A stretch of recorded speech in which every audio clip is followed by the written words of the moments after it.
നമസ്കാരം. ഇറാനെ തൊട്ടാൽ ട്രംപിന്റെ തലവെട്ടും. ട്രംപിനെ തകർക്കാൻ ഇറാന്റെ ചാവേർ ബോട്ടുകൾ. ഇറാനെ തൊട്ടാൽ ഇനി കളി മാറും. ട്രംപിന്റെ തലവെട്ടിത്തുള്ളുന്ന ഇറാനികളെ കാണേണ്ടി വരും. ഖമേനിയുടെ ചക്രവ്യൂഹത്തിൽപ്പെട്ട് ട്രംപിന്റെ ഉറക്കം നഷ്ടപ്പെട്ടിരിക്കുന്നു എന്ന് പറയേണ്ടിയിരിക്കുന്നു.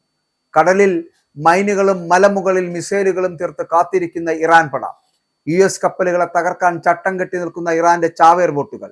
ഇനി അമേരിക്കൻ സൈന്യം ഇറാന്റെ മണ്ണിൽ കാലുകുത്തിയാൽ ശവപ്പെട്ടികളിൽ മടങ്ങേണ്ടി വരുമെന്നുള്ളതാണ്. ഇറാനെതിരായിട്ടുള്ള സൈനിക നീക്കത്തിൽ അമേരിക്ക കടുത്ത പ്രതിസന്ധിയിലാണ് എന്നുള്ള മുന്നറിയിപ്പുകൾ അന്താരാഷ്ട്ര മാധ്യമങ്ങൾ അടക്കം നൽകുകയാണ്. ഓപ്പറേഷൻ എപ്പിക് ഫ്യൂറി എന്ന പേരിൽ അമേരിക്കയും ഇസ്രായേലും സംയുക്തമായിട്ട് നടത്തിയ ബോംബിങ്ങിന് തിരിച്ചടിയായിട്ട് ഇറാൻ ഹോർമൂസ് കടലിടുക്ക് ഉപരോധിച്ചതോടെ ലോക സമ്പദ് വ്യവസ്ഥ തന്നെ മുട്ടുകുത്തിയിരിക്കുകയാണ്.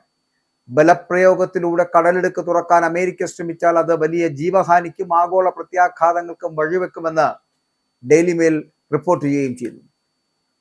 ഇവിടെ ഹോർമൂസ് കടലിടുക്ക് ബലപ്രയോഗത്തിലൂടെ പിടിച്ചെടുക്കാൻ അമേരിക്കയ്ക്ക് മുന്നിലുള്ള സൈനിക വഴികളെക്കുറിച്ചും അത്തരമൊരു നീക്കം വൻ ദുരന്തങ്ങൾക്ക് വഴിവെക്കുന്നത് എങ്ങനെയുമെന്നുമാണ് ഇപ്പോൾ ഈ പറയുന്ന പല റിപ്പോർട്ടുകളും നമുക്ക് മുന്നിൽ വരുന്നത്.